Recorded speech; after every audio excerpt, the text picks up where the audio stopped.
For scene 7, we're getting to the end of it here, and everything is in motion. The really short scenes are over now. Now the wheel is turning. Here is Claudius and Laertes. Brief synopsis. Claudius gets a letter from Hamlet announcing the prince's return. Claudius enlists Laertes' willing help in devising another plot against Hamlet's life. So Claudius tells Laertes everything that Hamlet did, right?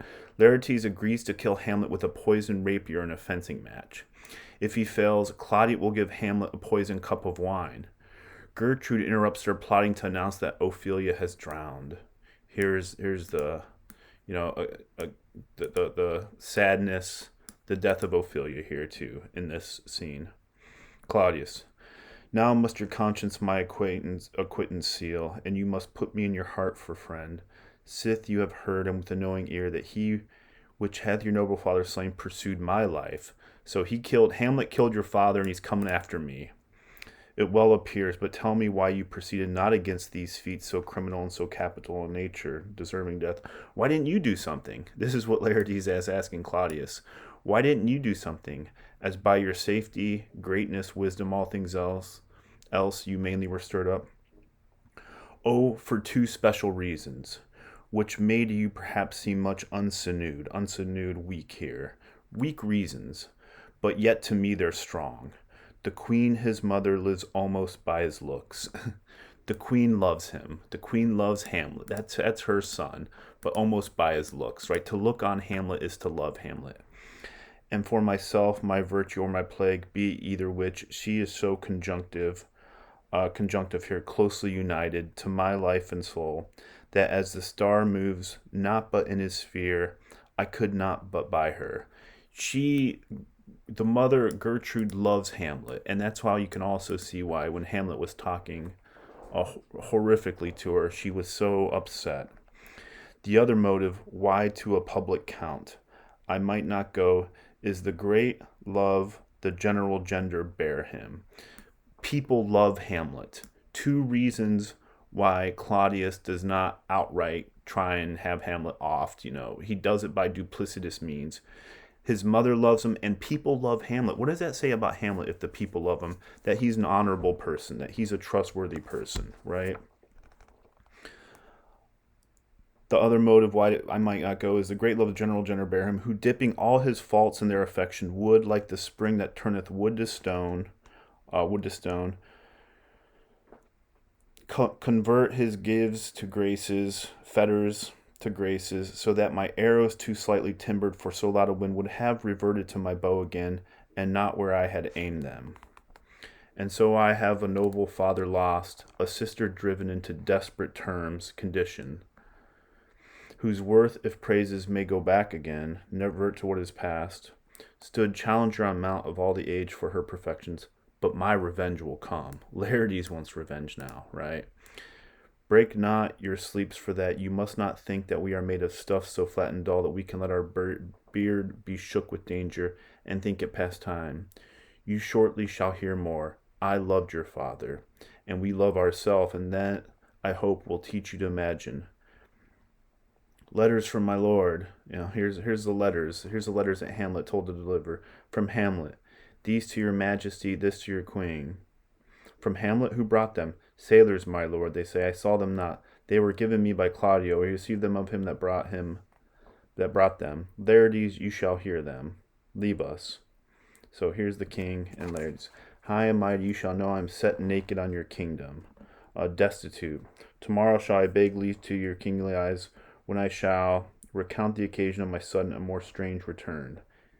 Hamlet. What should this mean? Are all the rest come back, or is it some abuse and no such thing, some deception? Know you the hand? 'Tis Hamlet's. Know you who wrote the letter? 'Tis Hamlet's character, naked. And in postscript here he says alone. Can you advise me? So the king's asking Claudius for advice here. I am lost in it, my lord. But let him come.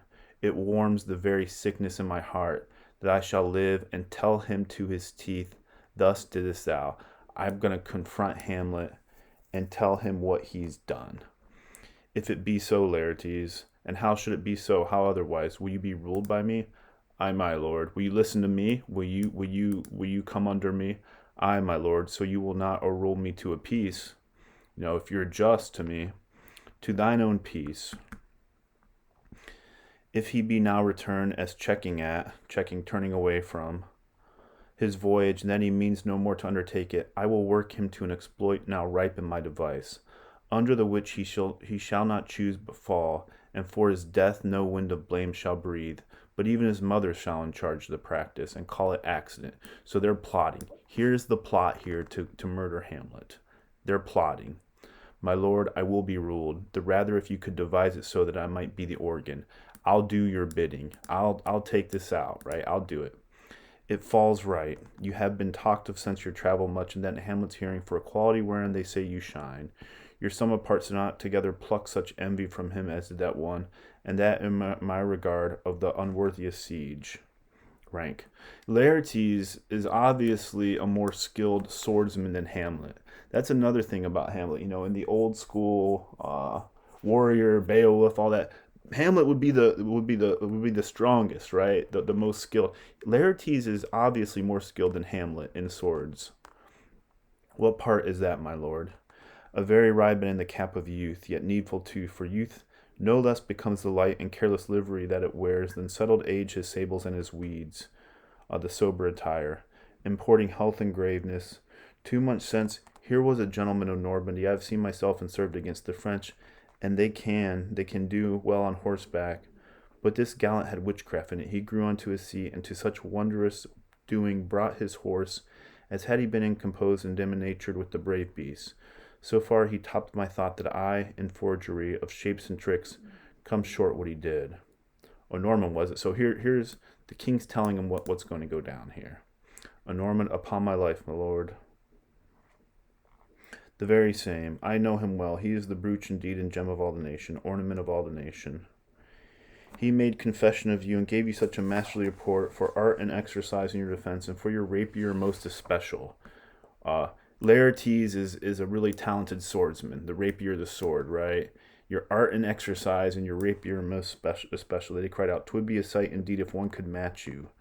The scrimmers, the fencers of their nation, he wore had neither motion, guard, nor eye. If you oppose him, sir, this report of his did Hamlet so envenom with his envy. Hamlet was envious of how these people were talking about Laertes and his sword, right? And that he could do nothing but wish and beg your sudden coming over to play with you, not out of this. And also, did he though? I mean, Claudius is also plotting here. He's setting the two up against each other. Claudius, despite his cowardness, he's plotting and duplicitous, and he's plotting people against each other. What out of this, my lord? Laertes, was your father dear to you? He's egging him on now. Or are you like the painting of a sorrow, a face without a heart? Do you have the guts to do this? Is your father, he's getting him riled up. Why ask you this?